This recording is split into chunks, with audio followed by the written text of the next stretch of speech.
Der EV-Schock, der Elektroautoschock ist jetzt gerade in Deutschland angekommen. In China ist das Thema längst abgehakt. Die können morgens ein Sketch machen, ein Blueprint machen von einem Teil, dann schicken die es an die Fabrik und am späten Nachmittag haben die es bei sich im Büro. Ja. Wenn du das in Deutschland machst oder in den USA, musst du halt 2-3 Monate auf das Teil warten. Man kann keine Zeit verschwenden mehr. Nehmt es ernst. Nehmt China ernst. 今天偶尔看到德国阿福的一个访谈，有点意外。以前我偶尔看过他与上海前妻的视频，他们离婚后就再也没有关注过。现在阿福转换了赛道，成了一家深圳机器人公司的老板。今天我口述一场阿福作为嘉宾的关于中国的访谈录，在我的印象中，这是他第一次那么坚定地说，他们对中国的报道都是骗人的。这里的他们当然是指德国媒体。这是一场极具冲击力的深度访谈，原视频长达72分钟。受訪人是在中國生活12年、深耕深圳機器人產業的德國博主托馬斯·德克森，也就是咱們熟悉的德國阿福。作為常年對接德國企業家的業內人，他撕開了很多德國人長期存在的認知傲慢，清晰對比當下中國與德國科技產業巨大的發展差距。訪談開始就拋出一個核心觀點：如今席捲德國的電動車衝擊，在中國早已是過時話題。德國人還在無休止地討論電動車行業的各類問題，可中國早就拿出成熟解決方案。當德國車企後知後覺感受到競爭壓力時，中國的目光已經轉向人形機器人、量子技術、生物醫藥、航空航天等下一代賽道。阿福回憶，2022年他在德國漢堡和他的朋友們聚餐時直言，當時幾乎沒有德國人願意關心中國發生什麼，歐洲普遍默認中國距離遙遠，不值得投入精力研究。這份普遍的輕視埋下了德國產業如今被動的根源。僅僅幾年之後，大量德國企業家蜂擁前往深圳，迫切想要搞懂中國科技創新的真實速度。很多德國人有一種根深蒂固的傲慢，默認德國工業標準、技術理念永遠領先。可是只要走進深圳機器人谷，就能直觀感受到差距。深圳打造出全球獨一無二的產業生態，方圓100公里之內，資本、研發、海量工程師、完整供應鏈全部集中。工程師上午繪製零件圖紙，發送工廠，傍晚就能拿到成品。反觀德國、美國，同款零部件往往需要等待數月。大量德國工程師、高校專家還在反覆討論定義機器人手部模組的技術難點。這類產品在中國早已量產落地。那麼是什麼觸發了大批西方人重新審視中國？第一是 DeepSeek 大模型的問世，外界猛然發現中國不僅能夠自主研發 AI， 成本還遠低於西方。第二就是電動車產業的全球競爭，緊隨其後，人形機器人企業如同雨後春筍在深圳崛起。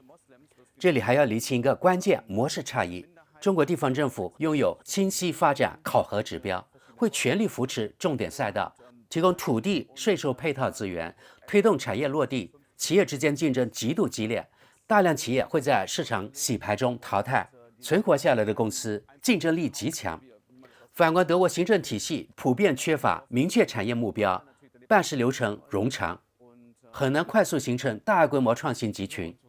疫情前後，大眾心態發生巨大轉折。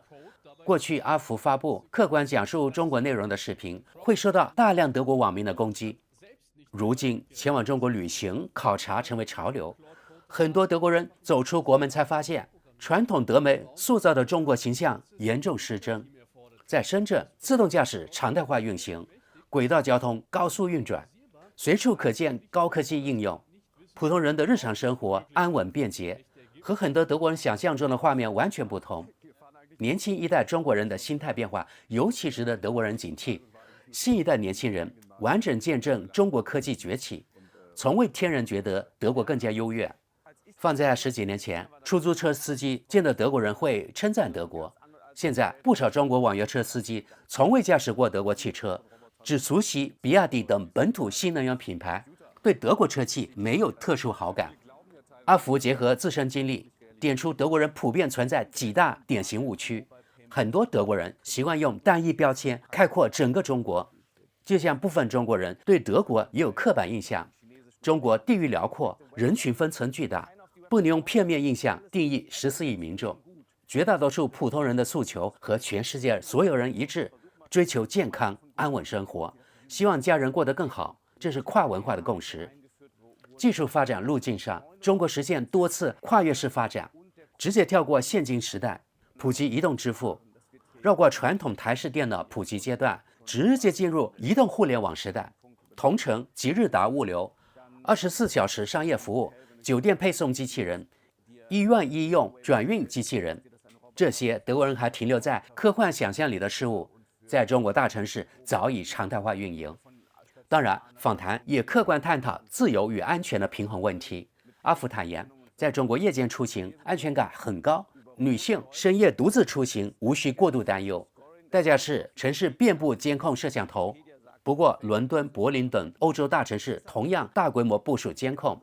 同時，他不回避網絡訪問受限是實實在在的困擾，也會限制中國創新潛力進一步釋放。針對被西方反覆炒作的社會信用體系，他作出澄清，不存在全覆蓋、統一管控民眾評分的系統。部分地區交通違規試點處罰實行人員出行限制，本質和德國數法徵信系統邏輯類似，不能被媒體渲染成無所不包的管控工具。我們重點來看機器人產業落地場景。人形機器人現階段主要應用於新能源工廠，承擔重型搬運、重複分拣等高強度工作。比人形機器人更早商業化、價值更高的四足機器狗可以進入火場滅火，在高度化工區域巡檢、勘察輻射環境、工地安防巡邏，規避人類面臨的生命危險。醫院自動化方案已經十分成熟，機器人自主搭乘電梯轉運麻醉藥品、耗材、內置稱重傳感，全程閉環管控，杜絕醫用醫藥流失。路面清掃機器人、窗戶清潔機器人、紫外線消毒機器人廣泛投入商用。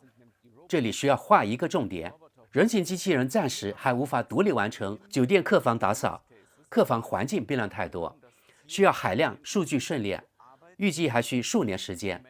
大面積場地清掃、標準化工業場景，機器人技術已經十分成熟。養老領域 ，AI 對話工具、陪護機器人展現獨特價值。很多獨居老人缺少交流對象，人工智能可以持續陪伴聊天，舒緩情緒。理想模式不是機器人徹底取代護理人員，而是承接重複性工作，釋放護理人員精力，專注人與人之間感情交流。對於德國汽車零部件企業，這是不容錯過的窗口期。人形機器人零部件和電動車零部件重合度大約60%，德國企業擁有深厚製造經驗。成熟質量標準與標準化經驗，當下行業尚未形成統一技術規範，正是切入供應鏈的黃金機會。但阿福反覆提醒，中國人不會停下腳步，速度極快，德國企業沒有時間持續觀望、猶豫不決。地緣輿論層面，美國不斷渲染科技軍備競賽，但一線商業領域氛圍截然不同。中國企業追求全球市場，願意開展公平商業競爭，並不會一味排斥外部合作。當下流行新模式，創意在硅谷構思，落地製造放在深圳，產品銷往全球，各方都能收穫利益。關於自動駕駛，阿福提出一個有意思的觀點：中國自動駕駛技術遠超大眾認知，但推進節奏有所把控。大規模普及自動駕駛會衝擊數百萬出租車司機的就業，為維護社會穩定，相關落地節奏會循序漸進。機器人產業同樣存在類似考量，技術儲備充足，但推進速度兼顧社會平衡。最後，他給德國中小企業總結核心建議：第一，嚴肅看待中國，不要固守傲慢。許多領域，中國已經成為全球龍頭，未來全球產業鏈和中國的關聯只會越來越深。第二，不要只依靠網絡視頻獲取信息，一定要親自來到中國實地考察，百聞不如一見。線上資訊永遠無法替代實地感受。第三，尋找可靠本地合作夥伴，單憑郵件、遠程溝通很難對接中國企業，本地人脈和資源是打開市場的鑰匙。朋友們，整場訪談最大的警示就是傲慢是產業衰退的開端。很長段時間，歐洲人輕視中國創新，認為中國只會模仿製造。如今的現實已經清晰擺在眼前，中國依靠完整產業鏈、高效執行體系，持續高強度研發，不斷在高科技賽道實現超車。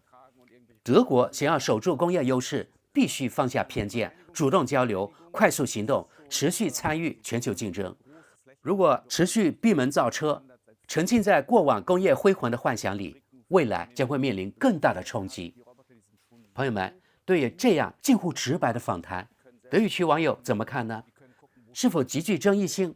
咱們來看看幾條評論。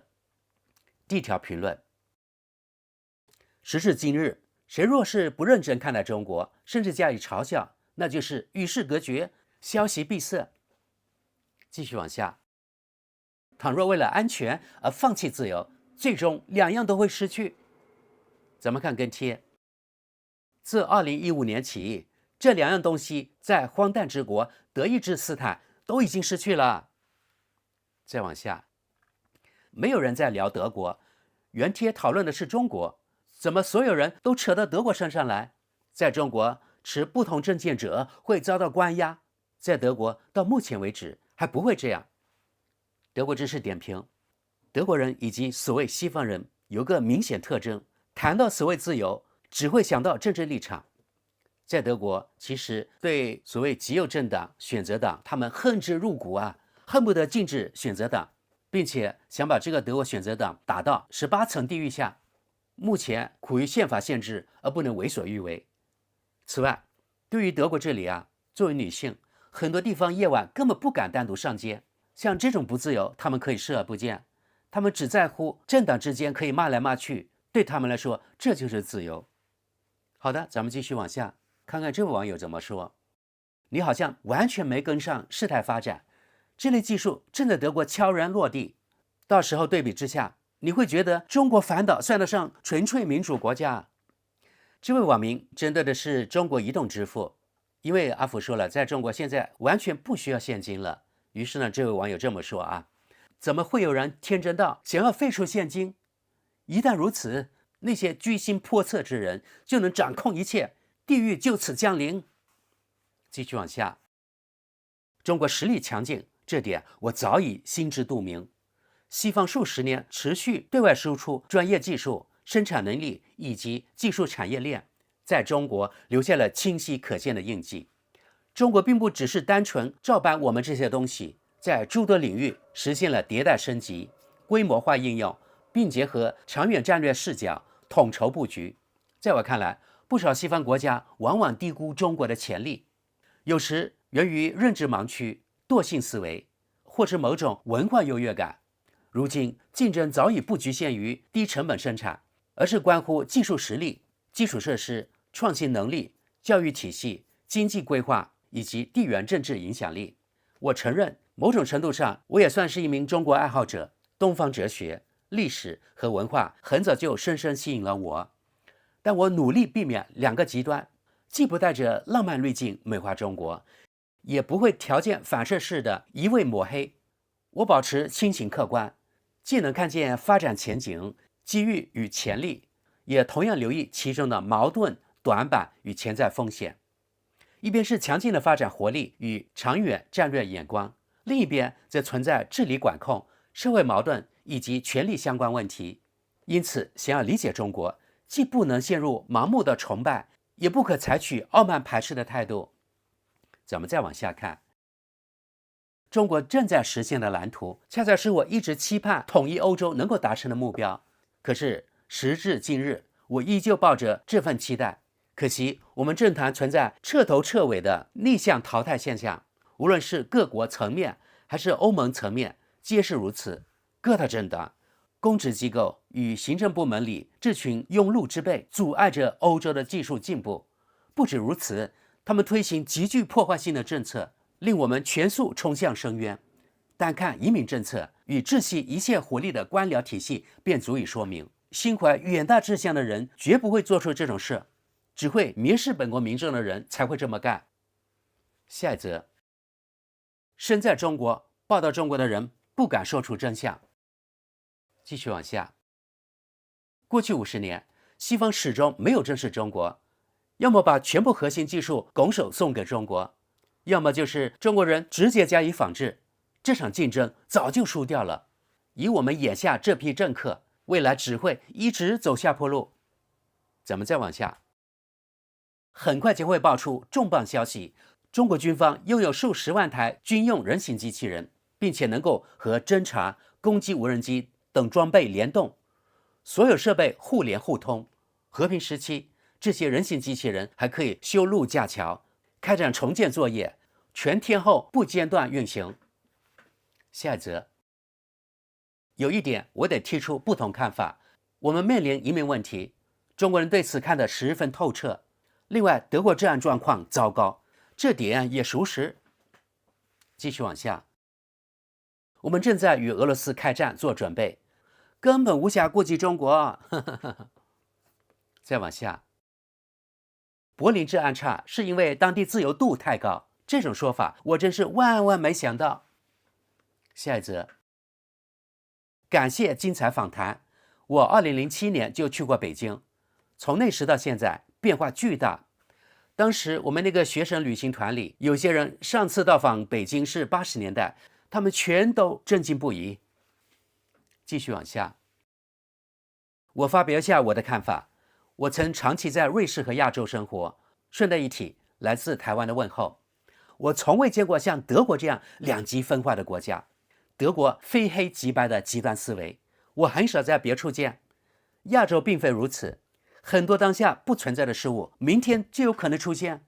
瑞士雖然也和德國一樣，民粹主義勢頭上漲，但我感覺總體而言，討論環境裡擁有更多言論自由，觀點也更加多元。德國很奇怪，還有現在這股討論中國的熱潮，德國人總是從一個極端跳到另一個極端。繼續往下，中國人稱德國存在治安問題，無法管控移民，這些中國人說的沒錯。呵呵。下一則，我早就不看好德國與西方世界了，如今只專注關注中國，而且過得很舒心。或許明年我們這座奧威爾式威權國家裡，由民眾強制出資、受政府審查管控的電視台，終於會轉播春節聯歡晚會。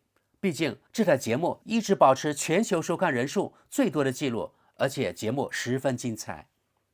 好的，德國知識補充一下，這裡啊，他說奧威爾式威權國家裡，當然是這裡是指德國。還有呢，由民眾強制出資，也就是德國人被強迫繳納電視費。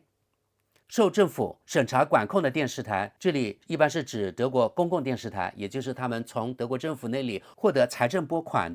這財政呢，都是由每一個在德國居住的人每個月上交18點多歐元的這個電視費，這是強制性的。這是這位網友想要表達的。好的，我們繼續往下。從前是中國在西方開展情報活動，如今輪到西方在中國進行情報活動了。下一則，想要理解中國，就應當先了解卡爾馬克思。如果不掌握馬克思提出的社會發展規律，就無法一邊看懂中國，一邊理解西方的衰落。這是理解中國崛起以及歐洲與西方世界走向衰落的基礎。繼續往下，不知道是不是我的錯覺，訪談嘉賓是不是過於片面？如果你只是科技愛好者，那一切看着都挺好。但倘若你關心政治，敢於質疑中國政府，走在街上還能有安全感嗎？或者這種問題根本不能提，不然人就消失了。咱們看看這位網友怎麼反駁他。好吧，我認為恰恰身為德國人，在談論相關話題時，不該太過妄下論斷。要知道呀，在德國，如果觸犯侮辱君主相關法規，同樣會面臨相應後果。警察甚至會在一大早上門開展住宅搜查，甚至若是持有不當政治觀點，或是支持某類政黨，就遭遇賬戶被凍結、社交媒體賬號封禁乃至丟掉工作這類事情。我在此就不多說了。在這裡，德國知識補充一下，因為所謂言論啊，在德國確實能丟掉工作。我一個德國朋友告訴我的，親口告訴我的，是發生在他們公司一個德國大型跨國企業。當年也就是2025年，德國不是大規模接收所謂難民嘛，對吧？然後呢，德國政府向各個企業攤派了任務，注意啊，是攤派了任務，也就是說，你這個企業你不願意也得接受一些所謂難民到你的那個單位，到你們公司去做技術培訓等等。但是如果有的員工膽敢反對這樣的做法，那麼這個員工就會被辭退。我沒有任何捏造，這是千真萬確的。我們再往下看，相關描述太過片面了。我猜測阿福只在深圳、北京或者上海生活過，3、4、5線城市的景象截然不同，建築質量堪憂。我親眼見過鄰居陽台直接脫落，萬幸沒人遇難，但一輛汽車徹底報廢。說到車子，我岳父的車使用2年後的車況，比我在德國買的那台開了9年的車還要差。好的，朋友們，德國之聲我不得不說一下啊，這個人對中國還是太片面了。也許10年前或者15年前是這樣，但是現在中國的車的質量已經好得太多了。他說開了2年的車不如他在德國自己開了9年的車，我是絕對不相信的。我們看看這位網友如何反駁。淄博、邯鄲這類城市同樣蓬勃發展，依托享有補貼的高鐵網絡，幅員遼闊的中國大地幾乎連接成一個村落，這點確實十分出色。從1989年起，我親身參與並見證了這片土地的發展。司空見慣的抨擊中國的言論，在我看來就像是上個世紀帶有帝國主義色彩的種族主義論調。咱們看最後一條評論，中國和我們之間最主要的區別大概在於，中國政府任職的人員具備相應履職能力，最重要的是他們真心希望本國能夠越來越好，幾乎秉持着這樣一種信條，不惜一切代價。這也正是我們首先應當向中國學習借鑑的地方。好的，朋友們，從評論區大致可以看出，肯定中國比否定中國的稍微多一點。那些根深蒂固有偏見的德國人，可能一輩子都沒有踏上過中國土地，他的親戚朋友當中可能也沒有人去過中國。德國媒體洗腦太徹底了，其實他們也是受害者啊。朋友們，不管什麼德國人啊、西方人怎麼看，中國人專心發展自己的國家就是了，其他根本不用管。好的，本期節目就到這裡，感謝大家，我們下期見。